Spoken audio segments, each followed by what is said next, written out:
Hi, my name is Eric Anderton, and my company is the Construction Profit Blueprint.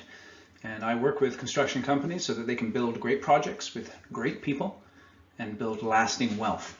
Recently, I've done a number of surveys and had a number of discussions with the owners and chief executives of construction companies, really talking to them about some of the major challenges that they're facing at the moment as far as their companies are concerned, particularly in a market that is heating up in many areas in the country and is beginning to pick up in such ways that people are beginning to be much more optimistic than they were a couple of years ago.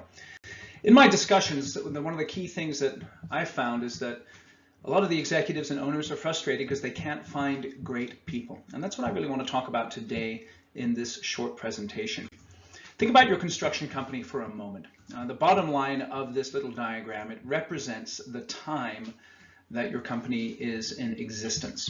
So at a certain point in time, you started your construction company. At a certain point in time, your construction company will stop. Either you'll sell it, or you'll step back from the operation and allow someone else to run it, or you'll just shut the company down. In that period of time from when you start it to when you sell it, you're looking to grow your wealth. That's what a business is all about. It's all about growing your wealth. And let me explain to you what I mean by wealth. I don't specifically mean just money or profit. The purpose of your business is to grow your wealth over time, and that includes things like the freedom of time that you have and the freedom and quality of relationships that you have, not only in your company but outside of your company with your family and friends, as well as the money that you make. Now, what you'll notice is that wealth definitely has its ups and downs. Things were going very well in the early 2000s. They crashed a little bit for most construction companies for a period of time, and now they're beginning to pick up again. So there's ups and downs, but if you're running a good construction company, that wealth should be increasing over time. Now let's take a look at the rest of the box here. Here on the left is this vertical line from the top to the bottom represents time as well. And it's your time, the time that you spend working in your business. And what I mean by working in your business is things like getting work, running work, and chasing money. And we all know what that's like. This dotted line from the left to the right represents the allocation of your time, or the amount of time that you're spending doing a particular task. In this case, it's working in your business. When you first start your business, if you look up here at the top, most of your time you're going to be spending getting work, running work, and chasing money.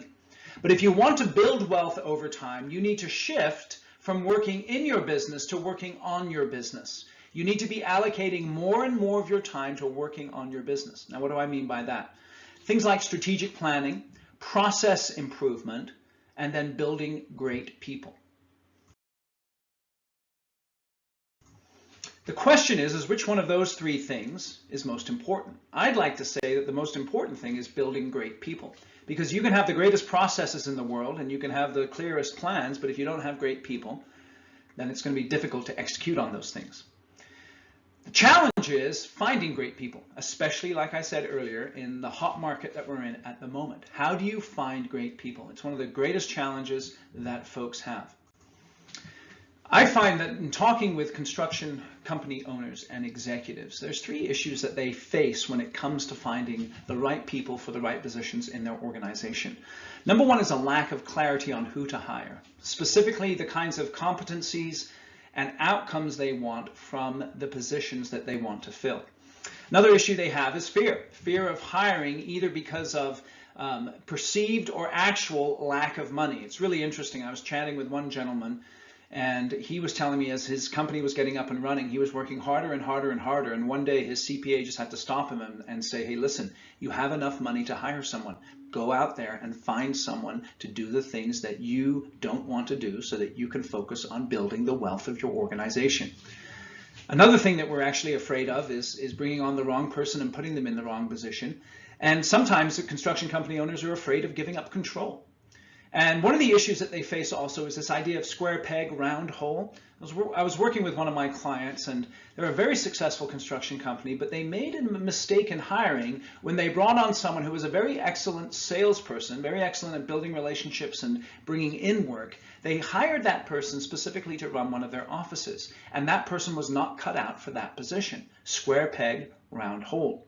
Now, if you want to avoid these things and get real clarity and not bring in the wrong people and put them in the wrong positions, you have to do some thinking, okay? Now, ultimately, you get the people that you deserve. And the harder that you think about these things, the harder that you work on your business, the more likelihood there is that you'll be able to build wealth over a period of time. I'm going to discuss some particular methods that were expounded in this book, Who, by Jeff Smart and Randy Street. It's an excellent book. I highly recommend that you get it.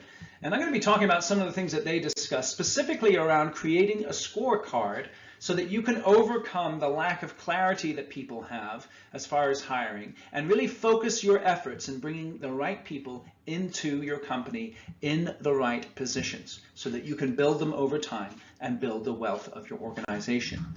Now, a scorecard should have three things on that. Number one is the mission of the position that you're looking to fill. Number two are the outcomes that you're desiring for that position to achieve. And number three is the competencies that the person who comes into that position must have in order to execute the outcomes and achieve the mission.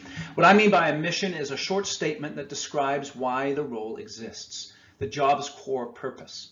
Okay, so you want to bring on someone who can actually execute the core purpose. Going back to what I said earlier, don't bring on a salesperson to run an office if that person doesn't have the talents and skills necessary to lead. Okay. Secondly, what you have to do is you have to identify the outcomes. 3 to 8 specific, objective, observable outcomes ranked in order of importance that a person must accomplish to achieve an A performance. You don't want B or C players. Let your competition have those folks. You're looking for the A players. And again, you want to focus on outcomes, what a person must get done, not activities. Too many times we actually focus on the activities as opposed to the specific outcomes. So let me give you an example. If you're bringing in an estimator, let's say, perhaps you set a specific objective outcome as far as the number of jobs that they win in a particular period of time, or the types of jobs that they go after. Okay? If you're bringing in a field person, the outcomes that you're going to set for that person are going to be measurable outcomes around things like the safety of the jobs that they're responsible for, the speed of executing those jobs, and also the skill or the quality of those jobs.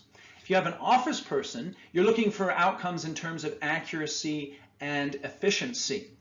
Okay? And another thing you can think about also is actually creating outcomes based on internal customer service, how well they interact and communicate with people. I have a customer service survey that I use internally in my clients' organizations to help them determine how effective people are at serving the folks in their organizations. So you want to have those outcomes. Then you want to focus on competencies. You want to identify as many role-based competencies as you think are appropriate to describe the behaviors someone must demonstrate to achieve the outcomes. So for instance, if you're bringing in an estimator, they have to understand estimating software. They have to understand how to build a job. They need a good reputation in the area that you do work in. If they have a bad reputation, it's going to be tough for them to win work. Okay? So you think about the competencies that person must have, and then you have to identify 5 to 8 competencies that describe your culture. Okay, for example, efficiency, honesty, high standard, customer service mentality. I was working with one of my clients. They were putting together a scorecard, and they came up with competencies such as play hurt, take initiative to figure stuff out without help, be adaptable, be willing to pick their battles, be flexible. Okay, being willing to admit they don't know something. These kinds of competencies are very, very important, and they have a lot to do with the character of the individual. Now, of course, it's easy to identify those competencies that you want. It's another thing to find them in an individual, and that's where the interview process comes in. So once you've created the scorecard, what you need to be able to then do is you need to be able to figure out, as you're interviewing people, whether or not they hit that scorecard. This is what a C player looks like, and this has 0% chance of success, by the way, if you hire them. You figured out what the scorecard is. The candidate may have the skill, but they don't have the will. They don't have the desire, or they have the wrong attitude, or they don't share the same values that you do, and as a result of that, they're not going to be able to execute the mission of the position. On the other hand, this is what an A player looks like. They hit the scorecard as far as all the competencies are concerned. As far as all the outcomes are concerned, you're convinced that they can hit those. And they have the desire to do it. And they have the skill as well. That's what an A player looks like, and that's the types of people that you should be looking for. So you should be able to identify what an A performance looks like so that you can focus in on the types of people that you need to hire. And that goes to the next place. How are you going to find those folks? Well, you got to look for them. Okay, it's not easy to find talent, especially in a hot market. So what you need to do is you need to get into the habit of really looking for people on an ongoing basis. And you as the leader of the organization, it's kind of your role to do that. To really be out there finding the talent, attracting people to your organization who could have a long-term impact upon the wealth of your company.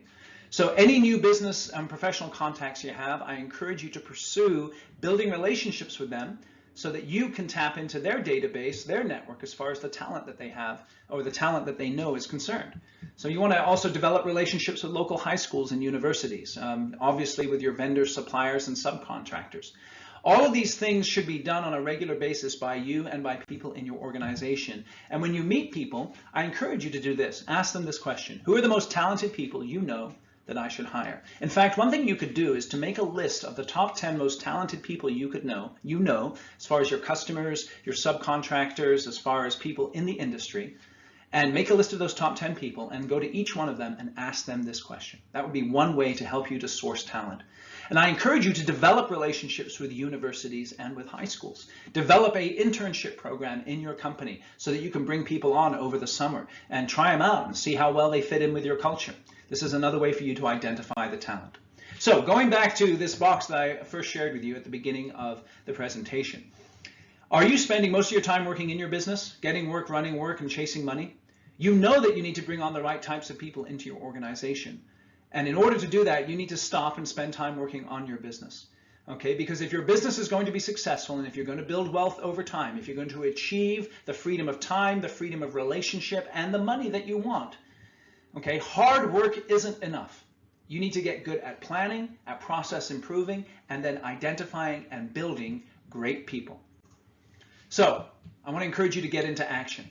This is time to work on your business. Do two things. Build a scorecard. Think about the one position that you need to fill in your organization right now, the one position that would have the greatest impact, and start building the scorecard. Maybe it's an estimator, maybe it's a project manager, maybe it's a superintendent, maybe it's a key lead man. Whatever the case is, build that scorecard and then start looking, asking that question of talented people. Who are the most talented people that you know? Again, my company is the Construction Profit Blueprint. And I really focus on helping companies to build construction companies that have great projects with great people so that you can get lasting wealth.